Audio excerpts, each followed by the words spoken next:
Good day everyone. This video presentation is my final output in MAT110 number theory. So our lesson for today is about Euler's phi function. So what is Euler's phi function? Euler continued to investigate properties of numbers, specifically the distribution of prime numbers. One important function he defined is called the phi function. It measures the breakability of a number. So given a number, say n, it outputs how many integers are less than or equal to n that do not share any common factor with n. For example, if we want to find the phi of 8, we look at all values from 1 to 8.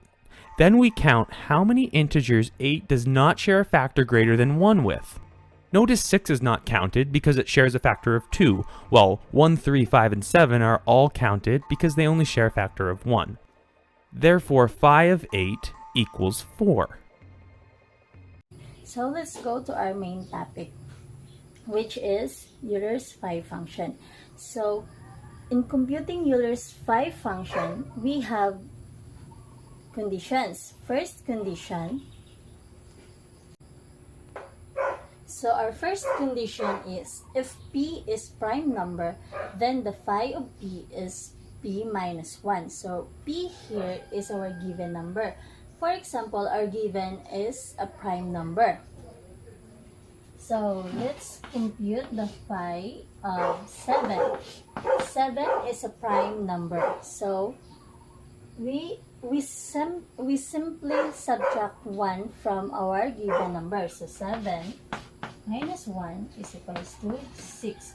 So phi of 7 is equals to 6. Another example. Let's compute the phi of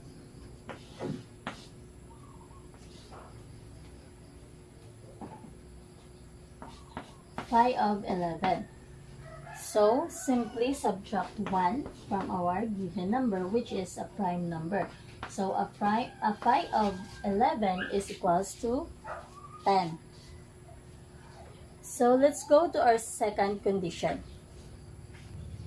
So our second condition is if p is a non-prime number, let's use this formula. So for example, we have here a phi of 10. A phi of 10. So what are we gonna do is to split this non-prime number. So let's factor it out. So 10, we have a factor of 5 times 2. So after factoring the non-prime number, let's apply this formula. So phi of m, which is 5, times n, which is now 2. M now is 5 and n is 2. So it will be phi of m, which is 5, times phi of 2, which is our n here. So let's perform the operation. So phi of 5. So then after doing this, let's go back to our first condition, which is if p is a prime number, we simply subtract 1 from our given number. So 5 is a prime number and 2 is also a prime number. So what are we gonna do is 5 minus 1 times 2 minus 1 is equals to 4 times 1 is equals to 4. So our phi of 10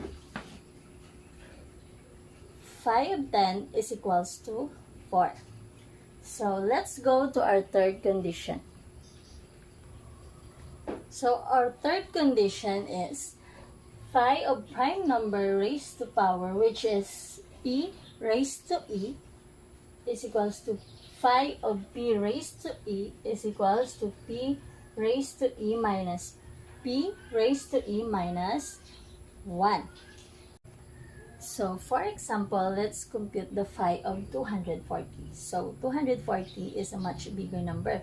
So we cannot simply split this number. So what we're gonna do is to perform some prime factorization. And for this, we use continuous division. So, let's have here 240 divided by 2 is 120. Divided by 2 is 60. Divide 2 is equals 30. Divide 2 is 15. So, 15 divide 5 is equals to 3. Then 3 divide 3 is equals to 1. So, our factor for this number is 2 times 2 times 2 times 2 times 5 times 5. So, we write like this.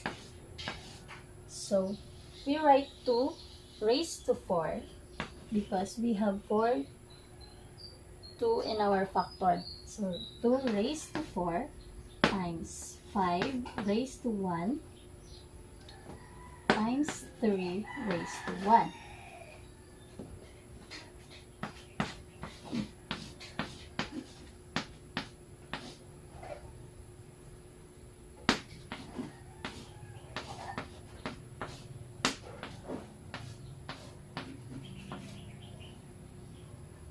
So in this number 5 and 3, we simply back to our first condition, which is if our given number is a prime number, let's simply subtract 1 from our given number.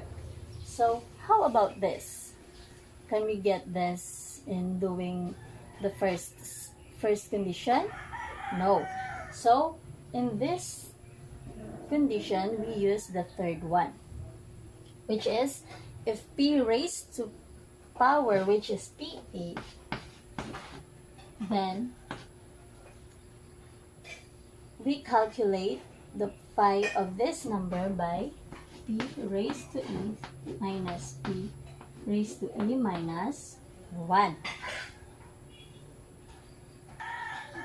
So, phi of 240 is equals to phi of 2 raised to 4 times phi of 5, then times phi of 3. So, phi of 2 raised to 4 is equals to 2, which is our p, then raised to 4, which is raised to 4, which is our e, then minus 2 raised to 4 minus 1, times 5 minus 1 times 3 minus 1. So, 2 raised to 4 is equals to 16. Subtract minus 2 raised to 4 minus 1. So, it will become 2 raised to 3. So, 2 raised to 3 is equals to 8. Times 5 minus 1 is equals to 4. Times 3 minus 1 is equals to 2. So 16 minus 1 is 16 minus 8, is equals to 8 times 4 times 2. Then our answer is equals to 64. So the phi of 240 is 64. So that was the 3 condition in computing phi function. So after that 3 condition, we have one special condition, which is a phi of 1 is equals to 0. So a phi of 1 raised to 12 is still 0. So that one special condition are added in those 3 conditions. So before we end our topic, let's recall the 3 conditions. First condition, if p is a prime number, then phi of p is equals to p minus 1. Second condition, if p is a non-prime number, split the number, then apply the property of phi of m times n is equals to phi of m times phi of n. The third one is a phi of prime number raised to power, which is p raised to e is equals to p raised to e minus p raised to e minus 1. So that would be all about the Euler's phi function. Hope you learned something from me. Good day and God bless. Thank you.